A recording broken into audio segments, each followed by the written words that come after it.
Today I'm starting Harry Potter and the Chamber of Secrets. Let's do this thing. Chapter 1. The Worst Birthday. Not for the first time, an argument had broken out over breakfast at number 4 Privet Drive. Mr. Vernon Dursley had been woken in the early hours of the morning by a loud hooting noise from his nephew Harry's room. "Third time this week," he roared across the table. "If you can't control that owl, it will have to go." Harry tried yet again to explain. "She's bored," he said. "She's used to flying around outside. If I could just let her out at night." "Do I look stupid?" snarled Uncle Vernon, a bit of fried egg dangling from his bushy mustache. "I know what'll happen if that owlet gets out." He exchanged dark looks with his wife, Petunia. Harry tried to argue back, but his words were drowned by a long, loud belch from the Dursley son, Dudley. "I want more bacon. There's more in the frying pan, Sweetum," said Aunt Petunia, turning misty eyes on her massive son. "We must build you up while we've got the chance. I don't like the sound of that school food." "Nonsense, Petunia. I never went hungry when I was at Smeltings," said Uncle Vernon heartily. "Dudley gets enough, don't you, son?" Dudley, who was so large that his bottom drooped over either side of the kitchen chair, grinned and turned to Harry. "Pass the frying pan." "You've forgotten the magic word," said Harry irritably. The effect of this simple sentence on the rest of the family was incredible. Dudley gasped and fell off his chair with a crash that shook the whole kitchen. Mrs. Dursley gave a small scream and clapped her hands to her mouth. Mr. Dursley jumped to his feet, veins throbbing in his temples. "I meant please," said Harry quickly. "I didn't mean—" "What have I told you?" thundered his uncle, spraying spit all over the table. "About saying the M word in our house." "But how dare you threaten Dudley?" roared Uncle Vernon, pounding the table with his fist. I warned you. I will not tolerate mention of your abnormality under this roof." Harry stared from his purple-faced uncle to his pale aunt, who was trying to heave Dudley to his feet. "All right," said Harry, "all right."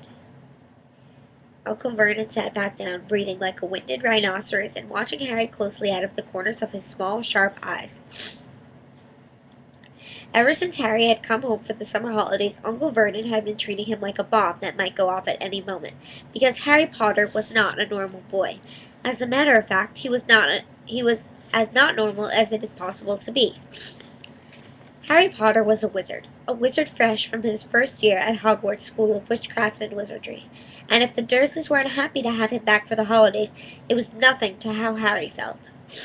He missed Hogwarts so much that it was like having a constant stomachache. He missed the castle, with its secret passageways and ghosts, his classes, though perhaps not named the motions man, the mail arriving by owl, eating banquets in the great hall, sleeping in his four-poster bed in the tower dormitory, visiting the gamekeeper Hagrid in his cabin next to the Forbidden Forest in the grounds, and especially Quidditch, the most popular sport in the wizarding world. 6 tall goalposts, 4 flying balls, and 14 players on broomsticks. All of Harry's spellbooks, his wand, robes, cauldron, and top-of-the-line Nimbus 2000 broomstick had been locked in a cupboard under the stairs by Uncle Vernon the instant Harry had come home. What did the Dursleys care if Harry lost his place on the house Quidditch team because he hadn't practiced all summer? What was it to the Dursleys if Harry went back to school without any of his homework done? The Dursleys were what wizards called muggles, not a drop of magical blood in their veins. And as far as they were concerned, having a wizard in the family was a matter of deepest shame. Uncle Vernon had even padlocked Harry's owl, Hedwig, inside her cage to stop her from carrying messages to anyone in the wizarding world. Harry looked nothing like the rest of the family. Uncle Vernon was large and necklaced, with an enormous black mustache. Aunt Petunia was horse-faced and bony.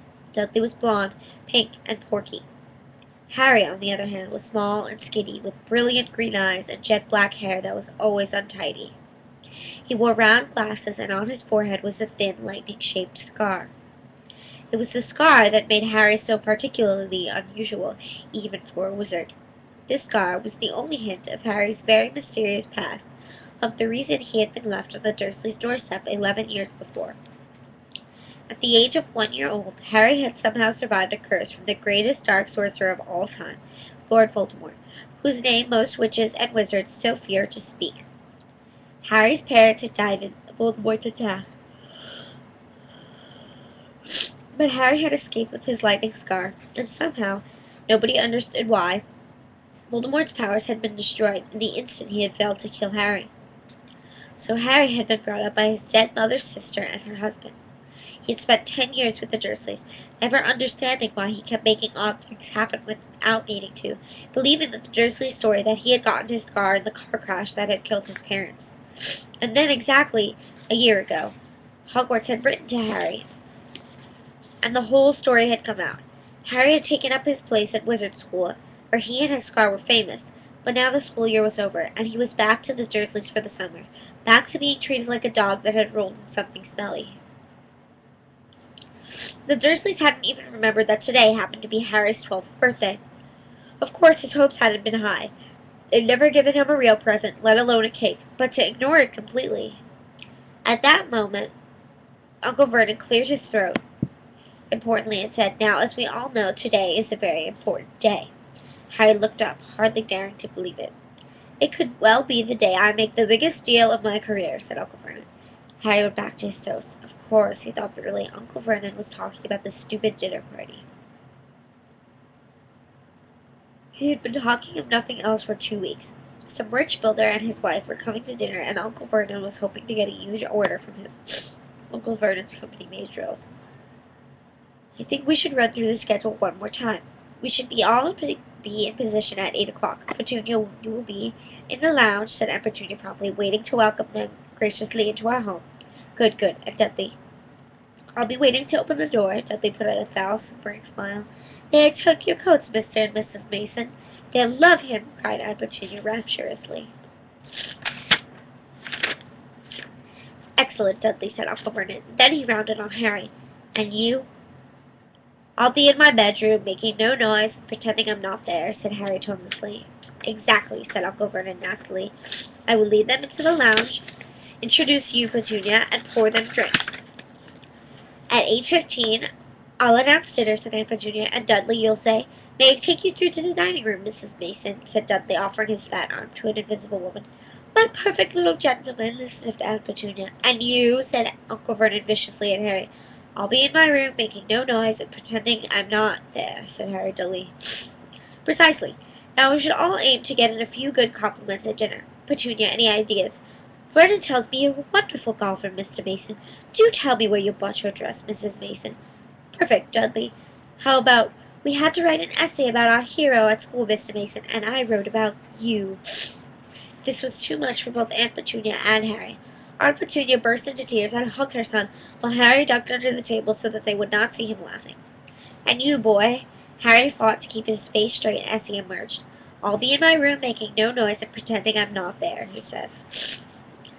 "Too right you will," said Uncle Vernon forcefully. "The Masons don't know anything about you, and it's going to stay that way. When dinner's over, you take Mrs. Mason back to the lounge for coffee, Petunia, and I'll bring up the subject round to drills. With any luck, I'll have the deal signed and sealed before the news at 10. We'll be shopping for a vacation home in Majorca this time tomorrow." Harry couldn't feel too excited about this. He didn't think the Dursleys would like him any better in Majorca than they did in Privet Drive. "Right. I'm off into town to pick up the dinner jackets for Dudley and me. And you," he started to Harry, "you stay out of your aunt's way while she's cleaning." Harry left through the back door. It was a brilliant sunny day. He crossed the lawn, slumped down on the garden bench, and sang under his breath, "Happy birthday to me, happy birthday to me." No cards, no presents, and he would be spending the evening pretending not to exist. He gazed miserably at the hedge. He had never felt so lonely. More than anything else at Hogwarts, more than even playing Quidditch, Harry missed his friends, Ron Weasley and Hermione Granger. They, however, didn't seem to be missing him at all. Neither of them had written him all summer, and even though Ron had said he was going to ask Harry to come stay, countless times Harry had been on the point of unlocking Hagrid's cage by magic and sending her to Ron and Hermione with a letter, but it was not worth the risk. Underage wizards were not allowed to do magic outside of school. Harry hadn't told the Dursleys this. He knew it was only to their terror that he might turn them all into dung beetles and stop them from locking him in the cupboard under the stairs with his wand and broomstick. For the first couple of weeks back, Harry had enjoyed muttering some nonsense words under his breath and watching Dudley tearing out of the room as fast as his fat legs could carry him.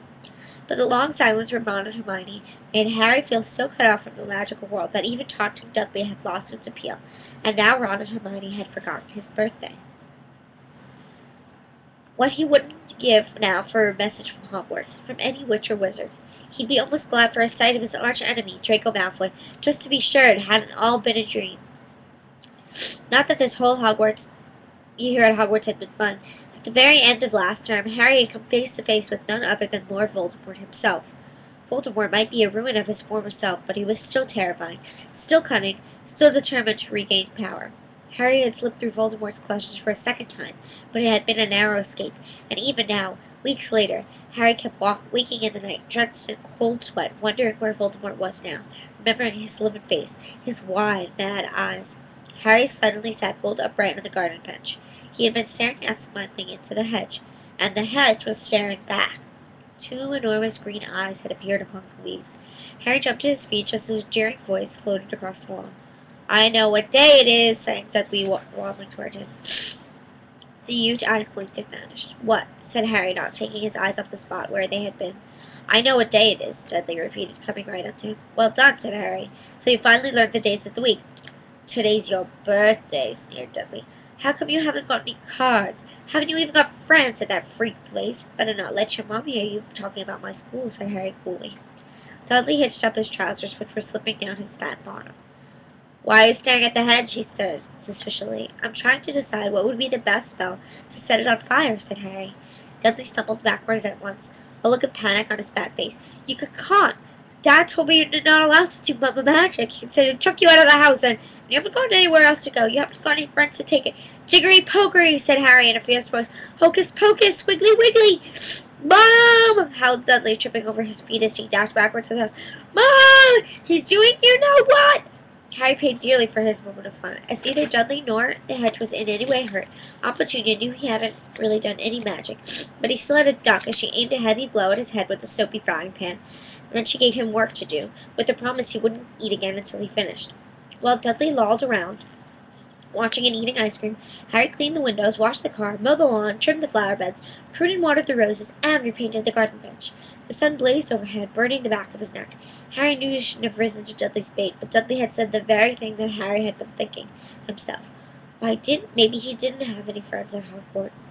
Wish they could see famous Harry Potter now, he thought savagely as he spread manure on the flower beds, his back aching, sweat running down his face. It was 7:30 in the evening, when at last, exhausted, "Here, Aunt Petunia, get in here and walk on the newspaper." Harry moved gladly into the shade of the gleaming kitchen. On top of the fridge stood tonight's pudding, a huge mound of whipped cream and sugared violets. A loin of pork roast was sizzling in the oven. "Eat quickly, the Masons will be here soon," snapped Aunt Petunia, pointing to 2 slices of bread and a lump of cheese on the kitchen table. She was already wearing a salmon pug cocktail dress. Harry washed his hands and bolted down his pitiful supper. The moment he had finished, Aunt Petunia whisked away his plate. "Upstairs, hurry!" As he passed through the door to the living room, Harry caught a glimpse of Uncle Vernon and Dudley in bow ties and dinner jackets. He had only just reached the upstairs landing when the doorbell rang and Uncle Vernon's furious face appeared at the foot of the stairs. "Remember, boy, one sound!" Harry crossed to his bedroom on tiptoe, slipped inside, closed the door, and turned to collapse on his bed. The trouble was, there was already someone sitting on it.